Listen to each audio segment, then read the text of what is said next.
What's good? Happy Easter, or whatever you might be celebrating. I've learned that the more I zoom out of the very narrow Christian sort of Western lens that I was raised under, specifically the lens that says Easter is a thing, Jesus has risen, all of that fun stuff. And I'm not denying any of that, but what I'm saying is the more I zoom out of it, the more intrigued I am. And the more layers it adds to this sort of anthropological, philosophical, sociological analysis I like to do of humanity. Specifically, like this goddess Ishtar, I've probably said that wrong, but I've been learning more about that the more I delve into the spirituality community versus just the philosophy community. But I personally believe philosophy and spirituality should be sort of the guiding forces for society and humanity moving forward. And that's essentially religion. When you try to merge philosophy and spirituality, you're essentially just recreating religion.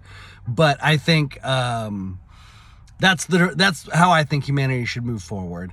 And in analyzing something that I think religion has tried to, I don't want to say solve, but maybe address, is human nature and sexuality. And so Ishtar, the goddess of war and sexual love, and also I think like fertility and whatnot, it's really fascinating to learn about that. And I want to try and discuss love, sexuality, monogamy from a spiritual and philosophical lens. The title of this video: Sexual Fidelity as an Evolution to Monogamy to Stabilize Social Norms. That's a lot. At one point in my life, I did kind of maybe want to be an academic, but then I realized that the academy has fallen, the institutions have been corrupted beyond repair, in my personal opinion. But I still try to bring, an element of that to some of my content. And what does that mean? Let's start with philosophy. In philosophy, there's this concept known as the Aristotelian mean, derived from Aristotle, who said that there is often a middle balanced approach to things that have poles. And so we could see sexuality as a thing that has poles, binary poles of sorts. On one end, you have monogamy, extreme monogamy. The kind of monogamy that Christian conservatives push for, right? You should wait until marriage, only have one partner, looking at other women is cheating. That's the extreme one end. And on the extreme other end, you have the new age progressive types that derive their values from postmodern philosophy that says everything should be deconstructed.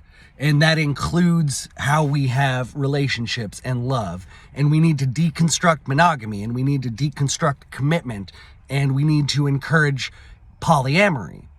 And not everyone believes that. I'm giving you the poles, the ends of the extremes. But you could say that's fair. The polyamory and ethical non-monogamy has grown in popularity a lot over the last several, I would say, decades. And I do think progressives should actually get most of the credit there. I hate on progressives a lot, but they're not wrong all the time.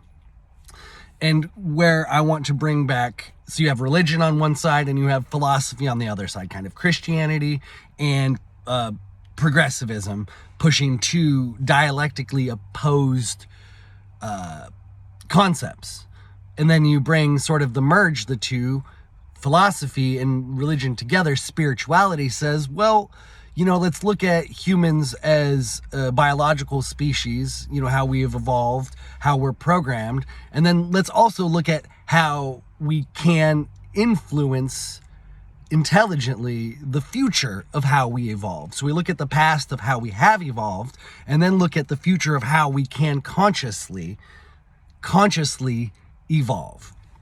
And so I believe, and this is where the title of the video comes in, that we did tend to lean towards monogamy over the last few centuries as a way to generate some social stability, some social norms.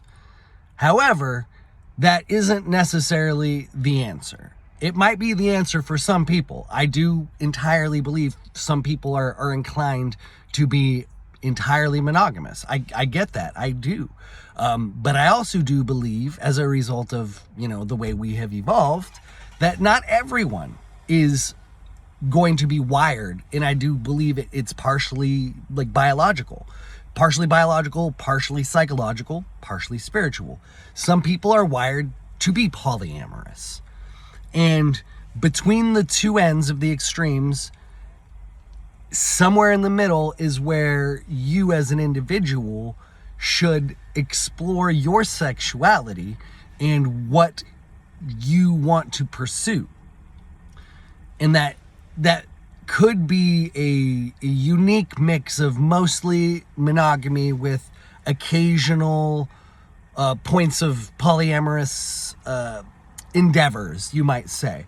I think the key here is that sexual fidelity word.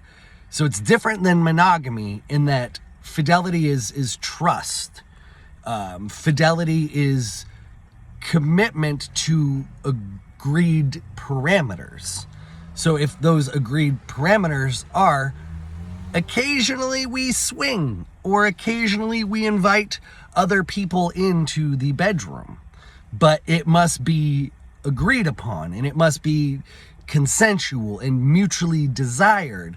And that's ethical non-monogamy, which has been growing, and I still think has a lot of room to grow in our society. And that's kind of why I'm trying to make this video, because I believe that there are a lot of people who are unhappy because they are not fully communicating their sexual desires and living as maximally pleasurably as they could, because they're not able to express themselves fully. I will say that you really, really should go slow and communicate fully and honestly and openly if you do decide to pursue anything outside of monogamy, because it's a tricky road to walk. But then again, so is monogamy, because infidelity rates are quite high, and it's just not the best path if you don't. Yeah, okay, I'm gonna pause real quick. Monogamy is tricky because it could lock you into something that does not allow you to be completely satisfied and fulfilled. Whereas ethical non-monogamy is tricky because it can lead to other issues in your life. That's why I said you should tread cautiously. But that is the Aristotelian mean. Let's wrap up the video there. Is that we should have the conversation, because growing up, I'll be honest, during my teenage and early 20 years, I knew nothing about ethical non-monogamy, and I really wish I did, because I don't think monogamy is for me, but I'm also not into swinging, and it's really complicated. But that is something that I wish as a young man people would have talked to me about. This idea that, hey, not all humans are monogamous. Not all relationships need to look like this cookie cutter man, woman, that's it. And so that's what I'm trying to do, I guess, is be a bit of a voice for the younger version of me. And there isn't a right answer. The right answer is what you and your partner agree to. And that, I believe, is going... I'm going to pause one more time, I'm sorry. I believe sexual repression is at the root of a lot of social dysfunction. There are a lot of other things too, don't get me wrong, but that is one that we should not overlook. As we are fighting this massive class war, we should not overlook sexual repression. And I'll give a funny example. The fact that there are closeted conservative gay men is just mind-blowing to me. That like someone's brain can be so broken that they like just force down what is natural within them and then create this whole fake world around them. Like, guys, like, this is a joke. This is a joke. This is allegedly, but like Mike Pence, who apparently like doesn't even like, he won't be in a room alone with another woman. Bro is gay as heck. Him and Ben Shapiro, I've had this little vision, are the cutest little gay conservative closet couple ever. Allegedly, please don't sue me. I'll end the video there. Thank you very much for listening. Be authentic, be honest, be open, communicate the hard stuff. Much love.